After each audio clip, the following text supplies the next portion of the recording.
My name is Colin Padget. I'm the CEO of Founders Metals, and Founders is a gold exploration company in southeastern Suriname, northeastern corner of South America and the Guiana Shield. And I want to kind of go through today an update or an overview of our Antino gold project, and discuss some of what we've got going on, what we've seen recently, and an overview of kind of what we have coming up in the future as far as catalysts and pretty exciting targets. So Founders, in general, we got going in country in 2023, started drilling in June that year. Started with two of our own diamond drill rigs, had one of them rolling most of that year, drilled about 10,000 meters, had quite a lot of success early on in those first few months with the drill bit. That built out to last year. We finished 43,000 meters over the course of 2024 and ended the year with 4 rigs turning. We have 4 turning right now. We've got 2 more that we own, another one that's being built right now. So working towards 5, then ultimately 6 rigs over 2025, and right now have a fully funded 60,000 meter drill program, sitting around $48-50 million cash in bank. So very well positioned to continue building and moving this project forward. We'll be making forward-looking statements, kind of stepping back a little bit in terms of where we are in the world. So as I said, up top of South America, in the Guiana Shield, which has been host to some pretty exciting development and gold exploration stories recently.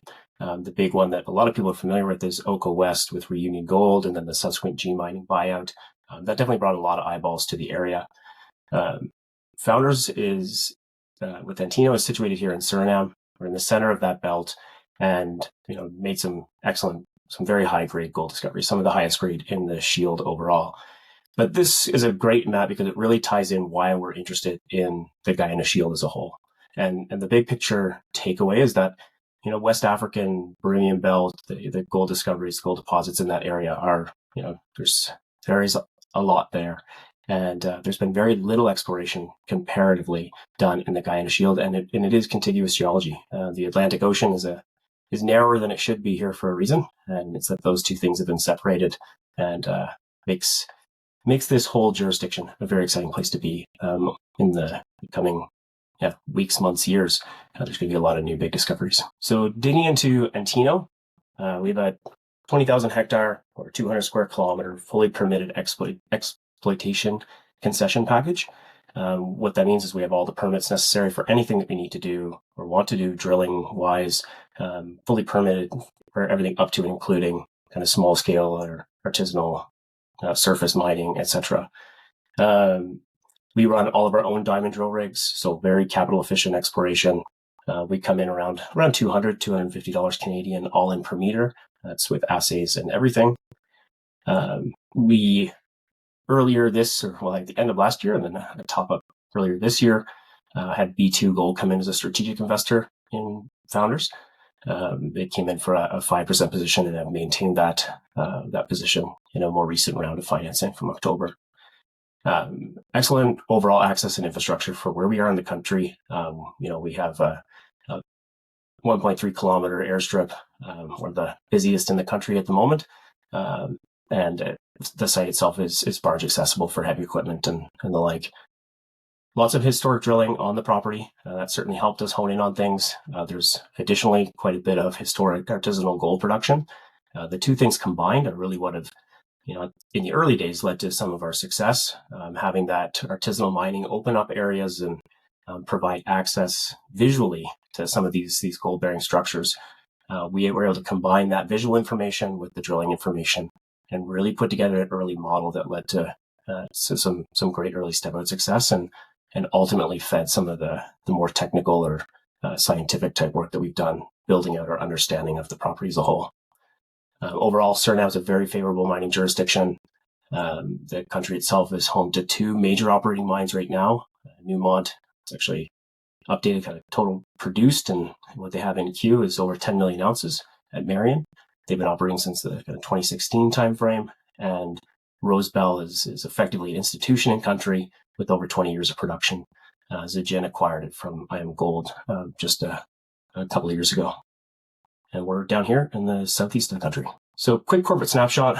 We're right now sitting at working capital about $50 million. Shares outstanding, just over 100 million. Excellent breakdown in terms of overall support. Very strong institutional backing, with Dynamic Funds coming in as one of our earliest institutional, or the earliest institutional shareholder. And then subsequently in May last year, BlackRock came in for an initial 9.9% position, and have since topped up and increased that position from there. Number of other institutions, pension funds, etc. Quite a few more than are on the list. These are the ones that are publicly reporting. Very an excellent base there with really strong shareholders that are in things for the long run. On the high net worth retail side, about 30%. Management sits at around 11%, and that's the 5% of B2 that I mentioned. Coverage has picked up overall. Gentis Capital, Bank of Montreal with Andrew Mitchcook, and then I guess most recently would be Varun's coverage from Claris, and then a couple of others there. Paradigm was the first in, or one of the earliest, and those are all kind of being kept up to date, and we got some additional ones coming here in the future. Overall, just I won't go through every point here just for sake of time, but 12 months of growth at Antino. This is just looking kind of February to February. We're getting into April here now, but this was the timestamp for really our kind of year-to-year snapshot for the big conference season about a month ago. And the takeaways were that we've really changed a big part of our understanding of the geology and the deposit mineralization as a whole. So this cracking the code, I mean, that's a bit of a joke or a reference to the Vinci target. That was one of the new discoveries at the tail end of last year. But increased that first 12 months, 10,000 meters, total of 53,000 meters as of February 25. And we're well on track to complete the additional 60,000 meters that we have planned for this year. Big discoveries early on was Upper Antino alone. We added to that with Lower Antino. We had 82 meters over a gram in a very broad, consistent shear zone. Some very promising surface results there, and we're building that out right now. Da Vinci was another new discovery. It opened the door for mineralization in pretty much all the different rock types.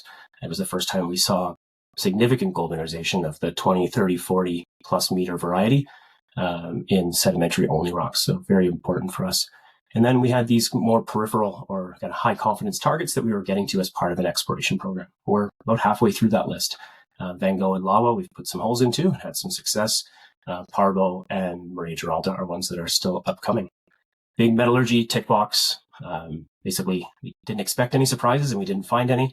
Up to 96% recoveries. Gold is fracture fill and free fracture fill or gold in the matrix of pyrite or pyrrhotite. So very easy to work with stuff. And overall analyst consensus points to 5 to 10 million ounces on the property. That number has grown over time. Had a couple of big additions to the board over the last 12 months. Chris Taylor came on from Great Bear fame or success. He's been a great help on the advisory side, particularly to myself. And then, we've raised quite a bit of capital towards really building this into what we see as a potential world-class or tier one gold asset in South America. Big takeaway from all of this, and I think the overall driver for 2025 for us is, we went from how big is this Upper Antino area, and I'll show you what that looks like in a second, to how many Upper Antinos are there really. That's the goal for this year, or the question to answer. So a quick look at where things are. This is our 200 square kilometer land package. The river where we barge things in. Our main airstrip sits at our main camp at Upper Antino. About 70% of our drilling to date has been done in the Upper Antino area, as that's where we understand things the best. All of these colorful dots are gold and auger samples, with Buese, Lower Antino, Upper Antino being what we consider our kind of most advanced targets, best understood targets. And we just put more or additional drill results out today on the Buese area. We developed kind of over the last year or so, really put together this trend. And Da Vinci, I mentioned, was a discovery at the end of last year, with grades like this, 36 meters at 2.2, that really helped us tie, these things together and show that there is this continuous, greater than 15 kilometer gold trend here, where we do see these pulses of mineralization. And the lack of, colorful dots in between here or further down, that's not a lack of gold necessarily. It's a lack of data, or it's most of the historic work for auger samples kind of stopped right around there. So there's a lot of work to do, and still more than half of the property that's yet to really be touched at all with any sort of systematic exploration. Zooming in, or giving you a quick kind of bird's eye view of the Upper Antino area. This is our main camp and airstrip. As I mentioned, I think we're the third busiest airstrip in the country right now. Overall, mineralization here has been focused on this kind of Froyo trend area. And then we were doing some drilling at the poorly named donut target, but turned it to not be a donut. We drilled looking for like bulk tonnage type grades, but actually came through the intrusion into a shear zone, rated its margin, hit 19 meters of 14 grams. We had 45 meters of over 2, so some high grade stuff there. The whole thing sits inside a large folded body, with these shears kind of coming up the limbs of things. And a big part of the success and what underpins or gives us that backstop in terms of valuation is the amount of high grade gold and the consistency of the high grade gold intervals that we've been able to produce out of this area. So a lot of subparallel zones developed over the course of last year, to the point where we're now kind of 450 meters across strike towards donut. In terms of parallel zones, we've got 3 main parallel ones to the original main shear, and then looks like potentially some additional subsidiary ones on there. We've built this drilling all the way out quite a ways to the north, and now starting to move south. Total strike length right now is 1.6 kilometers here, and then we've got similar work to do with the drill bit over here on this limb. So that'll be a big part of future work for 2025. I won't go through all the details here, but this is just a quick timestamp. December 23, first 6 months of drilling, next 6 months, and then the end of 2024. So we're looking to continue this trend and keep on growing this thing. And it's been really exciting drilling this area and seeing the core come out. We're a very consistent success here. Overall, grades have been very high grade. In terms of Guiana Shield gold deposits, Froyo or Upper Antino area here has been some of the highest out there. And that's exactly what we want and what we need to really push this story forward in terms of long-term development and really building quick ounces here with high grade intervals. Quickly just going through what that looks like in section. This is a cross section of kind of that whole 1 kilometer plus area, showing the Froyo gold zone here, and then the donut zone over here. 2 different styles of mineralization. So, you do see there's a distinct difference in how that gold is represented. But we still have those high grade hits on the donut side, but we get that broad, more bulk tonnage style mineralization as well. And then the consistent, sub-parallel shear zones with the high grade gold mineralization of Froyo. That leaves obviously all of this area in the middle, and then in that big fold, this winds up being the core of that. So there's quite a bit of infill work to do here, and over the course of the next few months, we're going to be targeting this area as well as doing some deeper drilling. Right now, we're down to about 275 meters vertical on the main structure. So we'll be looking to push that down further, closer to 400, 450, which gets towards the limit of what we can do with the current drill rigs that we own.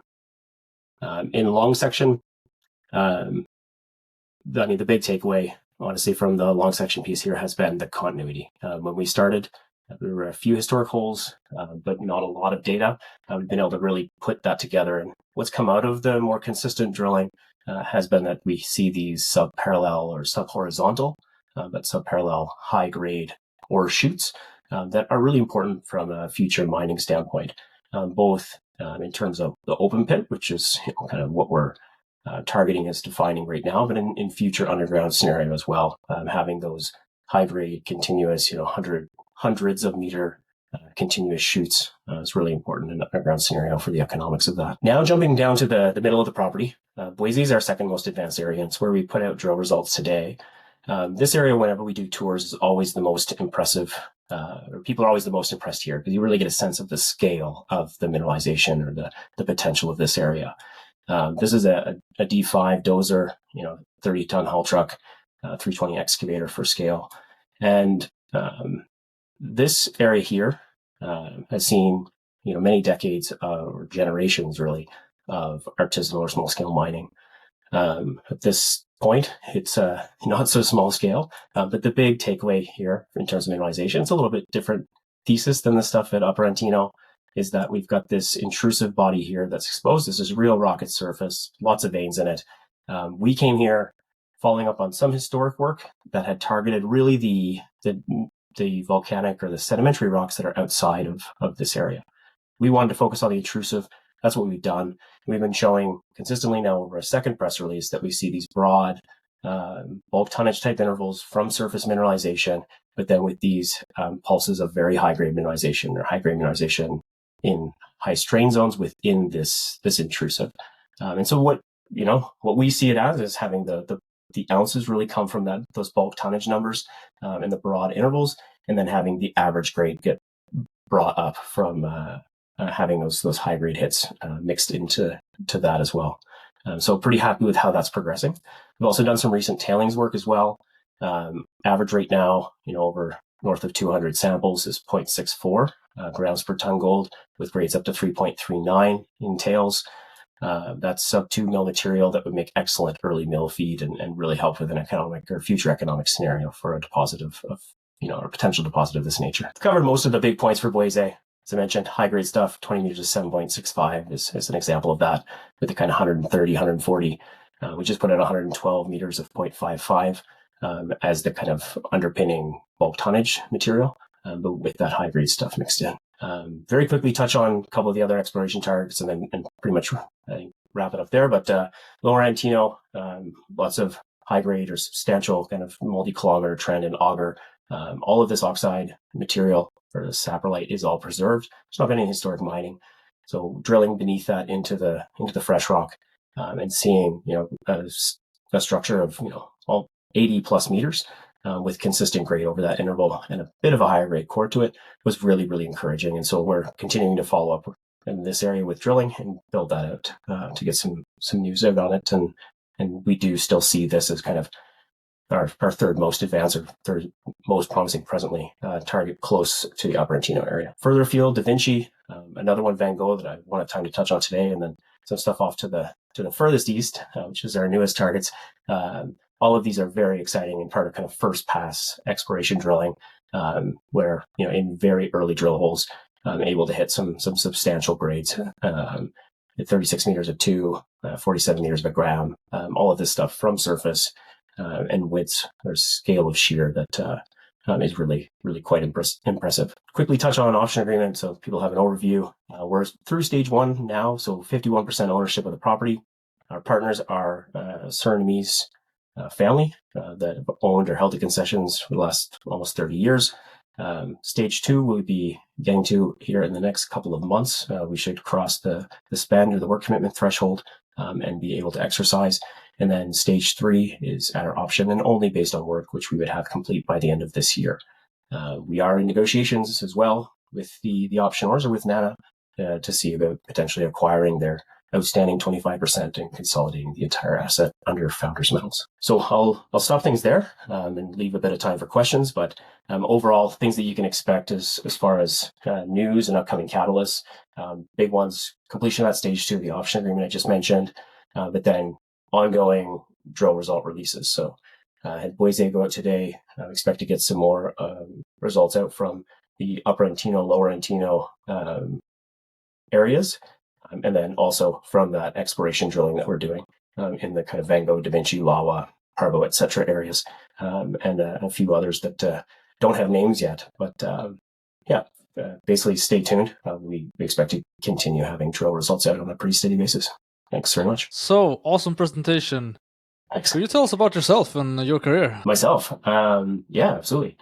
So I started out on, I call it the business side. I went to university for finance, business, and worked for Scotiabank, CIBC for a little bit afterwards, more in the retail, commercial banking side of things. I decided that wasn't exactly what I wanted to do. Went back to school for geology and always had a passion for it. And really kind of took off there.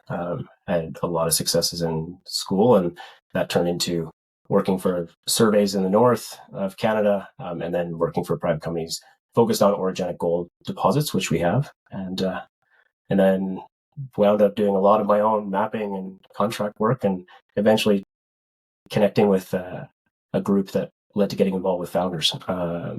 And I started with Founders on the technical side, running the gold project that we still hold in Eastern Canada, and was always looking for other things. And one of the other things was Antino. So I basically brought this into the company and came on as CEO at the time. How many shares do you hold of Founders, and how important is it to your own net worth? Well, it's about 99.9% of my own net worth. So I'd say it's pretty important. Control in terms of options, RSUs and shares, around 1.9 million shares. How would you say that Founders Metals stands out if you compare to other explorers? I mean, compared to other explorers in general, I think just where we've positioned ourselves on the TSX top 10 in the last 2 years, I think speaks volumes for sure. I'm pretty happy to see the second year of the Venture 50. But in terms of global exploration projects, I think from the start and to now, we've been one of the top exploration projects on the planet, I'd say, actually, at this point. It's kind of wild to say that out loud, but it's true enough. We've had a lot of success and taken something from there not really being much there to really showing a scale potential that I don't think anyone ever understood for this area. So could you just quickly summarize how Founders got started and how you got your hands on the Antino project? Sure, yeah. Well, Founders started 2021, February 21. So before I started with the company, but was an RTO. The qualifying transaction of the asset was the Elm Tree project, which is that gold asset in New Brunswick.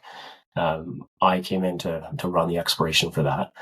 Then doing some project development type work, actually a bit of it working with Pascal Vogley, who's now the VPX for Founders Metals. We were looking at some assets in Ghana, and I actually came across one of those, it's almost cliche to say, but came across one of those images that I was showing where it's West Africa connected to the Guiana Shield. Got interested in the Guiana Shield and connected through some colleagues to the guys who had Aurea Mining, or the Columbus Group as they were previously known. They had the option agreement on Antino. And I originally, speaking of just to understand more about the jurisdiction, whether it's somewhere we wanted to dig into, we'd already looked at geology, which I think anyone would tell you is pretty favorable. Then it wound up in a place where they were looking to sell the asset or sell the option agreement, and so negotiated the terms of that, and then buying that out as an assignment from Aurea. That's how I got into Antino, or how Antino got into Founders. 53 million is what you have in working capital. What's your average burn rate per month, and how much of that is exploration costs and G&A costs? Yeah, so we're around just over 2 million a month is our burn with the 4 rigs going. G&A on a monthly, I guess, we were just looking at yesterday on an annual basis, but we'd be around 150 a month in total G&A is what we'd be. So right now we've got quite a lot of runway, having the money we do. Quite low for a 400 million market cap. Yeah, I mean we're in the, like any company that's growing. I mean, you're always looking to build a team to kind of start filling roles that need to be filled. And that's where we're at right now. So I expect to see some G&A increase as we bring on more people to the management team, etc.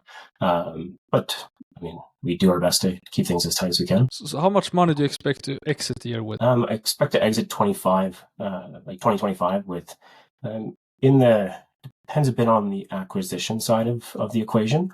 But we were targeting a spend over the year of 26 million. So expect a number around that, in that same range, towards the end of the year.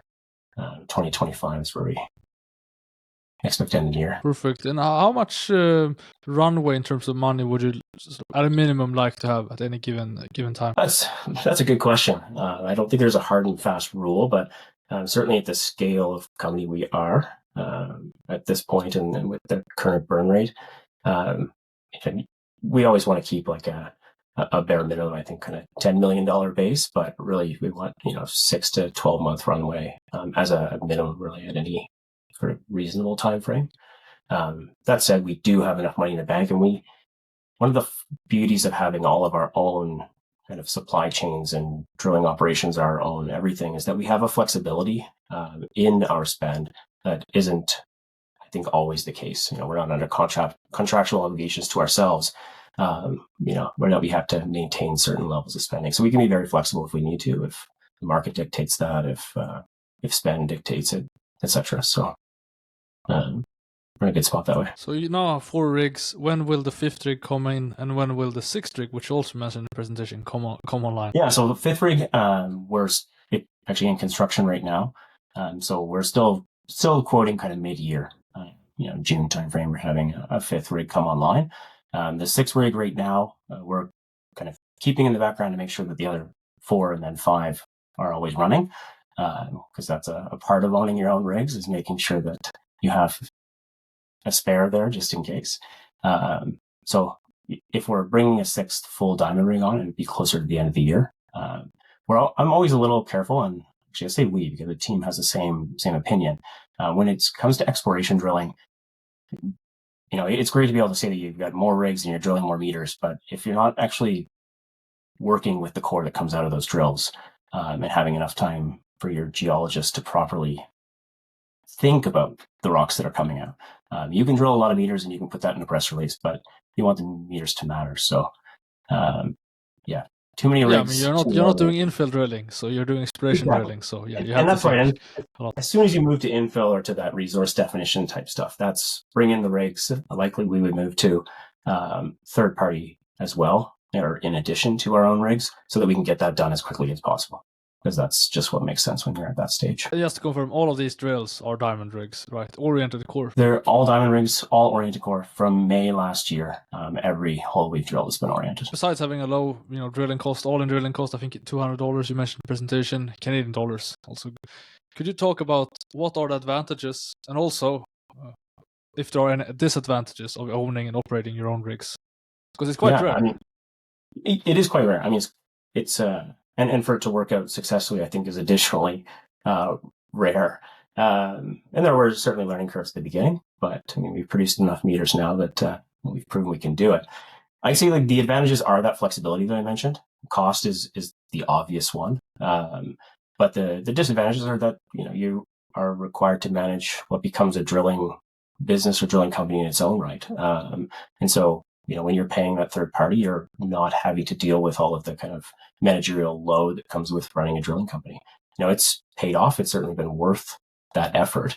And in the early days, in particular, it gave us a flexibility that companies at that stage typically don't have. When I look back at the quotes that we had for drilling versus what our drilling costs wound up being, we would have had about half the meters in that first kind of stint of drilling. And probably would have been a little more stressful for me, but I've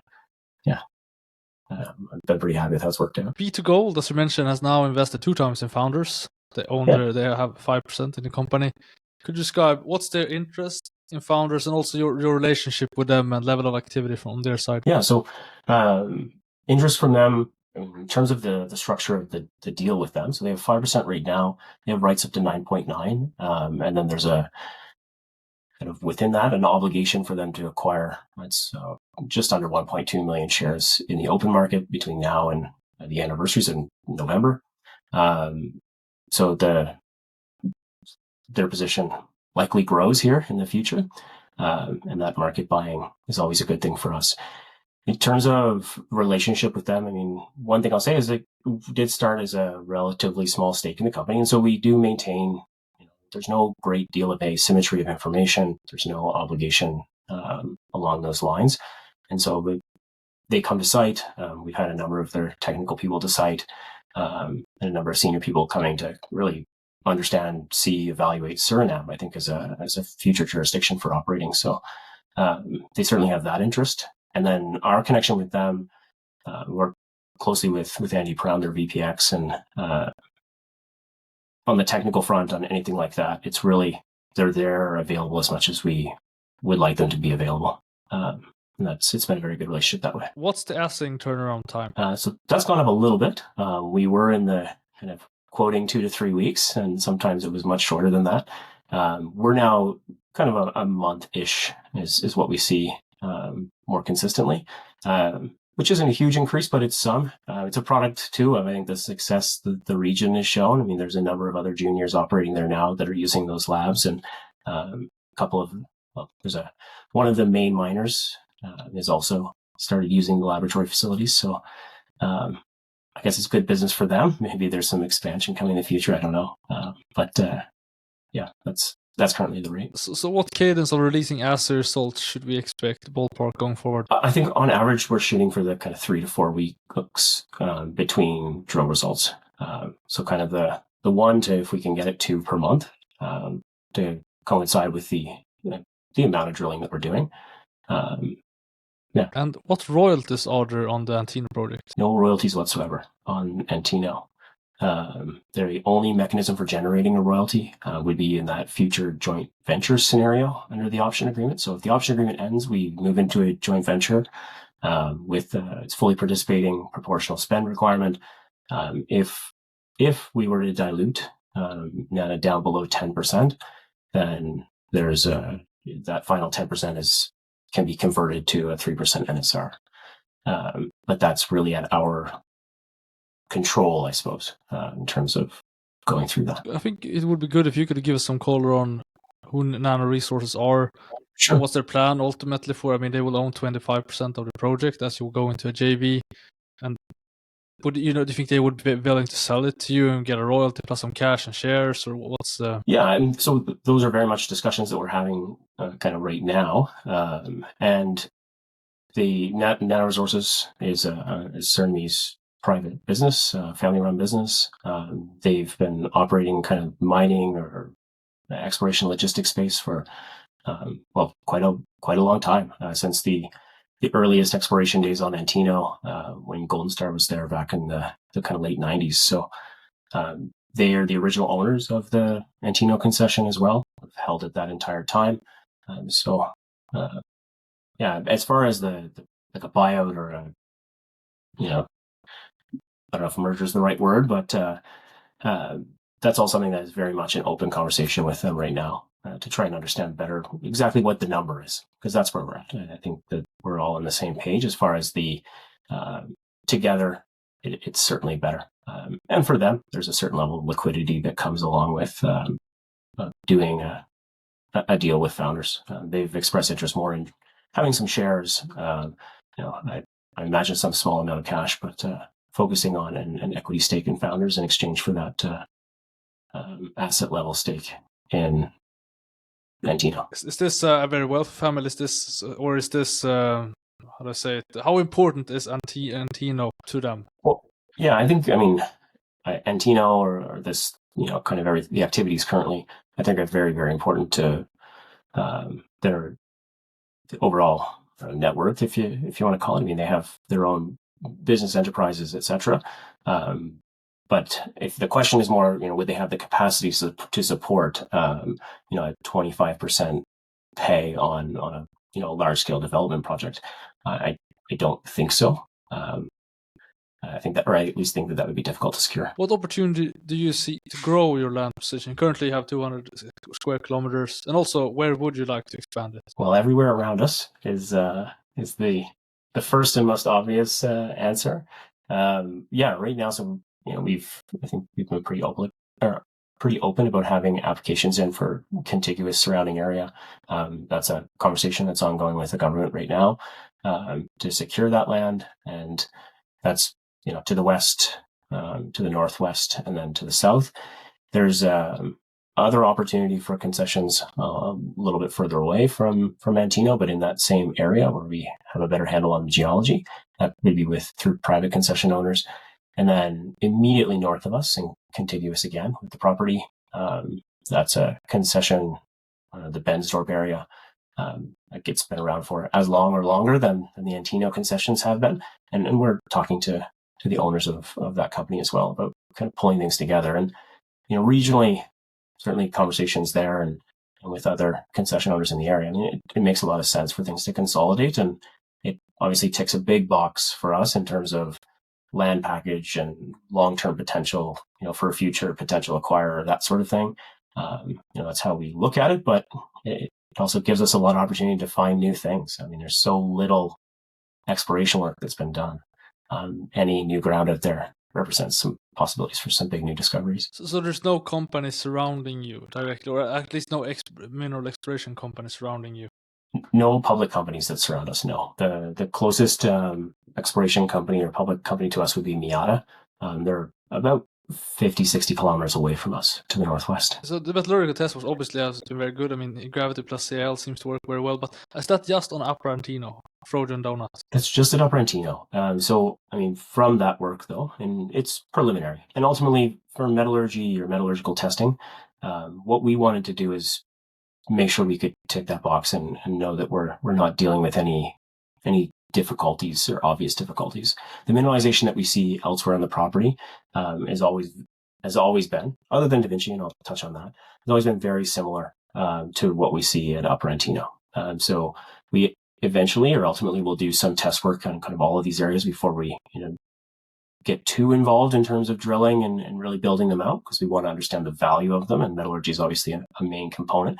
Da Vinci is a little different. It has a bit more carbonaceous material. There's a bit of a pyrite associated with Da Vinci, none of which give us any real concern or great pause as far as the metallurgy goes, but it does mean that it does need a separate test, I think, to really, completely say that that's good to go. I guess we could touch on Buese. So yeah. Could you please explain what Buese is and summarize today's results? Sure. Yeah. So Buese is about 6 kilometers to the southeast of Upper Antino, and it's primarily an intrusion-hosted target. So there's two different types of gold deposits on Antino, or gold mineralization. One is shear zone or vein-hosted gold, and the other one is intrusion-hosted. The intrusion-hosted stuff, it's still orogenic gold, but it just means that the rock type that the veins and the shears are coming into is different. And what that does is it winds up giving us kind of much broader, kind of call it veining through a much bigger package of rock. And then it all just has to come down with the hardness of the rock and these sorts of things. So Buese, what we see it as is because we get those broad lower grade intervals, like we released today, 112 meters of 0.55 grams per ton. And then you get that, but you also get mixed into that some high grade intervals. So we had the earlier, 70 plus meters of 2.35 or just over 2. You 20 meters of 7.65. So that's the higher grade stuff that brings up the average. So bulk tonnage intervals gives you the ounces. The high grade intervals within the intrusive, and then also the margins of the intrusive, are what bring up the average grade. Out from that, we did hit 6 meters of 6 grams, kind of at the bottom of the hole 18, kind of to the furthest southwest. Then we see that as potentially indicating that there's some parallel zones.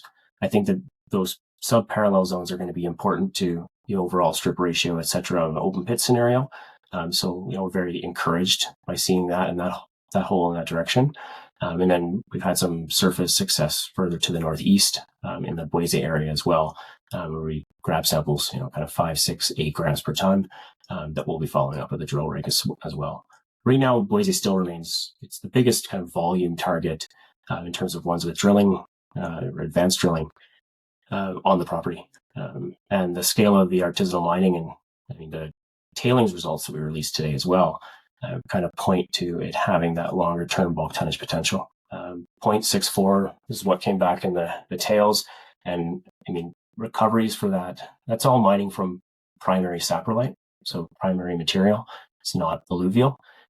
They typically are getting 20, 30, 40% max recoveries on that material. So to see, relatively consistent or homogeneous piles of stuff that's averaging 0.6 is really encouraging for a larger picture, bigger picture kind of gram plus target. Do you think 0.5 or something, which grams per, which seems, at least from what we've seen now, seems to be sort of the average grade of the sort of intrusion, hosted mineralization? Do you think that in itself is economic? The gold prices today, I think things are getting more and more economic. There's certain companies that focus on the lower grade deposits.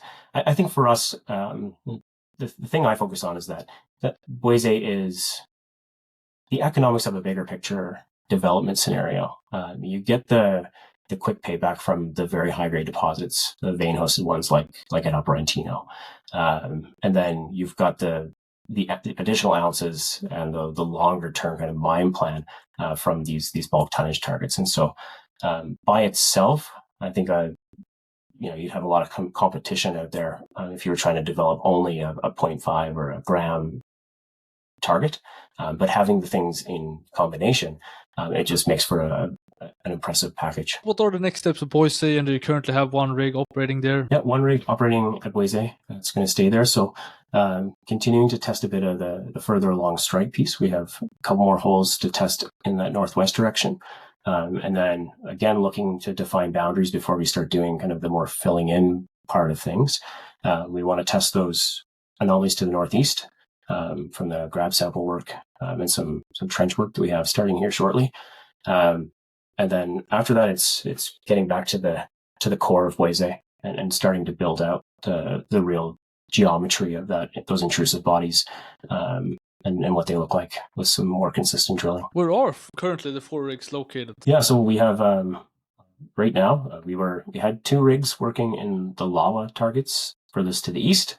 They were just there on basically as much drilling as we could get before logistically it became challenging with the rainy season. So we have a few holes in the southern part of the lava area and a few in the northern part.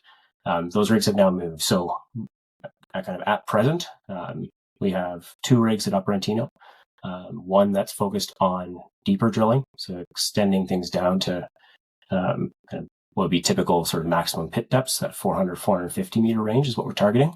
And then another rig at Upper Antino that's continuing to do that along strike work and a cross strike work in between the Froyo and Donut zones. We have one rig at Buese, as I just mentioned, and then another rig at Lower Antino. So those 3 areas. And we'll be kind of focused on those for the next couple of months while we get through the rainiest part of the rainy season. And then we'll kind of branch back out from there to the further afield exploration stuff. And it really came down to it just when you're working further and further away from the main camp, just it's a lot more efficient to wait for a bit more dry weather for the further afield stuff and get as many meters out of the rainy season as we can. On these targets. But to confirm, you can drill year round. There's no issue with the rainy season. There's no issue with the rains or with drilling. No, it's pure. I mean, it's more the logistics and moving supplies back and forth, and that was still happening and could still happen. It's just more expensive. So, again, coming back to that cost part. I mean, we do try to be as cost conscious as we can. And there are a lot of targets to drill, and part of that priority calculation. Is how expensive is it? And if it's cheaper at a different part of the year, then we're going to focus on that drilling when it's cheaper. And that's the thought behind it. And so you will drill 6,000 meters this year. Obviously results driven, but ballpark, could you give some kind of allocation on these meters? Yeah. So I mean, broadly speaking, we plan to put it's almost a 50-50 split right now of drilling that's kind of expansion focused.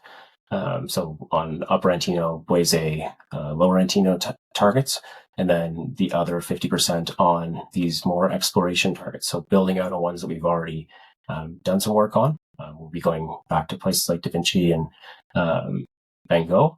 And then after that, Lawas, Harbo, Maria Giralda, and then quite a few more that don't have a white box on the map yet or a name attached to them. Is there any target or any target area that you're particularly excited about? Right now, it's every single one we're learning something new. So I've stayed and kind of maintained my excitement about the Van Gogh area and then the Lawa stuff. I mean, it's furthest away from Upper Antino, but it's also, Van Gogh is a brand new discovery. No historic mining, no anything, and the scale of that first interval, 70 plus meters of over 2 grams is not something you hit every day, especially not on in the first couple of holes. So seeing that grow is something I'm very excited about, and then the Lawa stuff is the scale of that target is enormous. So I'm sure there's going to be plenty of work to do following up on the drilling that we have done. So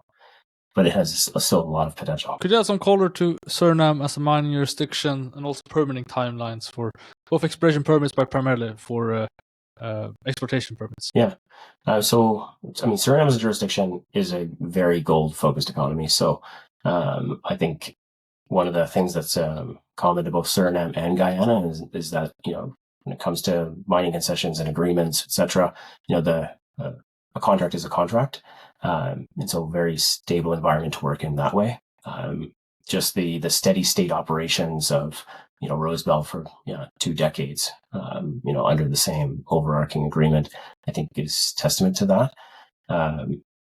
Gold is, still a big part of the small scale mining, or small scale mining is still big part of the gold economy there. So it's part of the culture overall. And so we do find people to be very supportive when it comes to, discussions around concessions and applications for, longer term exploitation, etc. For the concession side, we have right now exploitation permits. So there's a certain scale of mining, that would be covered under that existing permit structure without any need for additional permits. The bigger picture mining scenario, so when you get into the Newmont and Zijin, that scale, they've applied separately for or had mineral rights agreements negotiated and passed through Parliament. Once those are defined terms, getting them through Parliament has been relatively quick. The through Parliament phase of things for Marion was a 1.5 sort of time frame. So how are your relations with the local communities and also artisanal miners, and what are you doing to bolster them? Yeah, we have fantastic relationships with all of the above. We've been in terms of the artisanal mining on Antino or in that area in general, they were very helpful to us at the beginning. We didn't have our own heavy equipment, so somebody had to build the pads. So really good job of building relationships there. And we've started adding some conditions to people working on the property. We want things to be safe. And we want things to be, as environmentally, conscious and sound as they can be. And so we've had very good kind of uptake in all of those programs and not had any issues working with the guys. In terms of local communities, there's 2 communities in the area around us. We've worked with both of them closely, both supporting programs within their communities, but also with employment at Founders or at Antino in both cases. So good working relationships on both sides. When we were applying for concessions, they required letters of support from the community, and we had those kind of within the week sort of time frames. So very positive overall support. So obviously Antino is a mining camp, or will be a mining camp. What do you think the size of the prize could be? Yeah, that's the question, isn't it? There's a lot of factors that go into that. And right now, our job is just to keep drilling and keep defining what's there and keep showing people what the potential is of the camp. I do firmly believe that, Antino and certainly as the concession size grows, that 5 to 10 million ounce potential is very much very much real. There's work for us to do. We don't have that yet, but we're on track for defining something pretty big. And I think that it's warranted all the attention that we've had over the past couple of years. What are your thoughts on putting out a mineral resource estimate in general? In general, I'm not allergic to them, but I do think that right now our plan for 25 hasn't really changed. We're going to get through this exploration and expansion type drilling. At the end of 25's drilling is when we take a step back and make some decisions on what would get included in a future potential maiden resource, and then we set timelines or understand what we need to do for drilling to make that a reality. So I think that's a reasonable time frame for doing that, but no specific timeline, because even on that timeline, if we keep making new discoveries, keep finding things, then we're going to keep doing that before we start working backwards or filling things in. So it all comes down to results, but that's the plan. That's my take on it. And what's your plan for creating competitive tension around Founders? The competitive tension piece, I think for us, having B2 in there, the operators or the miners in the region are of a different scale. So I don't think we've removed any competitive tension. A big part of it has been just being as transparent as possible with the results that we release, bringing people into the data room if they're kind of potential acquirers, that sort of thing, and letting them do their own modeling, and really just keeping data as non-asymmetric as possible, or as symmetric as possible, and letting the kind of tension build from there. But it takes companies time to do all of that, and meanwhile, we're happy to keep drilling and keep adding value that way, and keep raising the price, basically. So where do you envision Founders Metals at the end of next year? It's a very good question. I think at the end of next year, I mean, that's quite a lot of drilling, quite a ways from where we are today. So I think on the same trajectory that we've been on, we'd see ourselves quite a long ways through a number of the big de-risking steps that come with these sorts of projects. So our goal ultimately is always, looking at or potentially being acquired, but we have to see how that progresses. Or certainly, if need be, I mean, we can bring the right people onto the team and look at development, but that's not yet our focus. We are very much still in the early part of that exploration curve and still finding new things.